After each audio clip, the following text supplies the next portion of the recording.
चैतन्य अवतार, वही राधा रानी के भाव को लेकर भगवान कृष्ण चैतन्य महाप्रभु के रूप में प्रकट हुए हैं।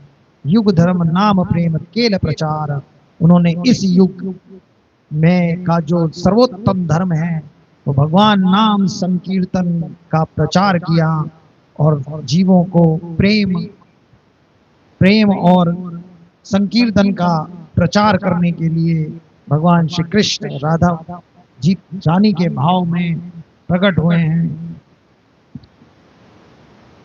से ही भावे निज वांछा कलिल पूर्ण, इसी भाव से अपनी वो इच्छा पूरी कर रहे हैं जिसमें वो ये अनुभव करते हैं कि राधा रानी मुझसे कोटि गुना आनंद ले रही है मेरे माधुर्य का, और मैं भी उस रस को उस सुख को जानूं।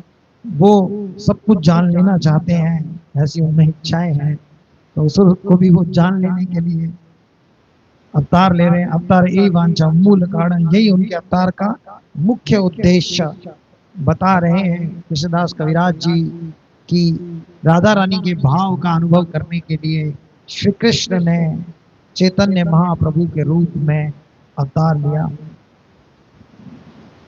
श्री कृष्ण चैतन्य गोसाई विजेंद्र कुमार रसमय मूर्ति कृष्ण शाश्वत श्रृंगार। कृष्ण चैतन्य गोसाई विजेंद्र कुमार रसमय मूर्ति कृष्ण साक्षात श्रृंगार। श्री कृष्ण चैतन्य गोसाई विजेंद्र कुमार हैं, कृष्ण ही हैं रसमय मूर्ति, कृष्ण साक्षात श्रृंगार। श्री कृष्ण के माधुर्य के रस के साक्षात श्री कृष्ण के माधुर्य रस की मूर्ति हैं, रसमय मूर्ति श्री कृष्ण श्रृंगार। श्रृंगार रस भी माधुर्य रस को कहते हैं। तो भगवान के जो माधुर्य रस है उसकी साक्षात मूर्ति है श्री चैतन्य महाप्रभु। चैतन्य महाप्रभु के अवतरण का कारण बता रहे हैं। से ही रस अस्वस्थ से ही रस आस्वादित केला अवतार, अनुसंग केल सब रस प्रचार। से रस आस्वादित केल अवतार, अनुसंग केल सब रसेन प्रचार। वे उस माधुर्य रस का आस्वादन करने और संयोगवश समस्त रसों का प्रचार करने के लिए अवतरित हुए हैं, आस्वादन करने आए हैं। संयोग ऐसा है कि प्रचार भी कर रहे हैं, कृपा है उनकी हम लोगों पर। गीत गोविंद के एक श्लोक के द्वारा आगे इसी रस की बात करेंगे। विश्वामनुरंजने जन्यानंदमीन्द्वरा श्रेणी श्यामल कोमले रूपनेत्रंगनोत्सवम स्वच्छंदम ब्रज सुंदर भीरित प्रत्यंगमालिंगनत श्रृंगार सखी मूर्तमानिव मधु मुग्धो हरि क्रीडति। हे सखियों जरा देखो ना किस तरह श्री कृष्ण वसंत ऋतु का आनंद ले रहे हैं।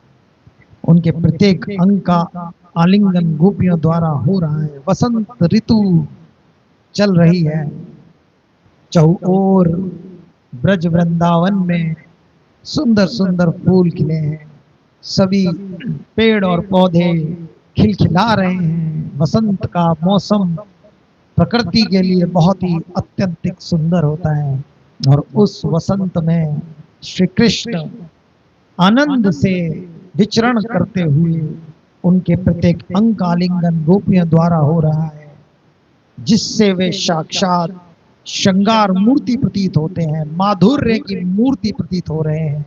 वे अपने दिव्य लीलाओं से समस्त गोपियों एवं सारी सृष्टि को सुख प्रदान करते हैं। उन्हें अपने कोमल श्यामवर्ण नीलकंबर सदस्य भुजाओं एवं चरणों से कामदेव के लिए एक उत्सव की सृष्टि कर दी। उन्होंने ऐसा माधुर्य और श्रृंगार रस बरसाया है कि सबका हृदय अपने आपे में नहीं है, फिसले जा रहा है श्री कृष्ण की ओर। ऐसा सुंदर विचरण गीत गोविंद में किया गया है। आगे इसी श्लोक के आगे कह रहे हैं, श्री कृष्ण चैतन्य गोसाई रसे रसदन अशेष विशेष रस आस्वादन। श्री कृष्ण चैतन्य गोसाई रसे रसधन अशेष विशेष रस आस्वादन। से द्वारे परवाताई कलियुग धर्म चैतन्य दासे जाने हे सब मर्म। से द्वारे प्रवर्ताई कलियुग धर्म चैतन्य दासे जाने हे सब मर्म। श्री कृष्ण चैतन्य गोसाई रसे रसदन, वो रस के धाम है। अशेष विशेष के लिए रस आस्वादन, उन्होंने स्वयं रस की मधुरता को आस्वादन अनंत विधियों से किया। अलग अलग तरीकों से, अलग अलग विधियों से उस रस का आस्वादन कर रहे हैं भगवान चैतन्य महाप्रभु। से द्वारे पर्वत अलई कलियुग धर्म, उनके द्वारा कलयुग में धर्म में परिवर्तन करने के लिए श्री चैतन्य महाप्रभु के भक्त इन सारे सत्य को जानते हैं। कैसे उन्होंने कलयुग में भागवत धर्म, संकीर्तन और प्रेम की वर्षा करी है।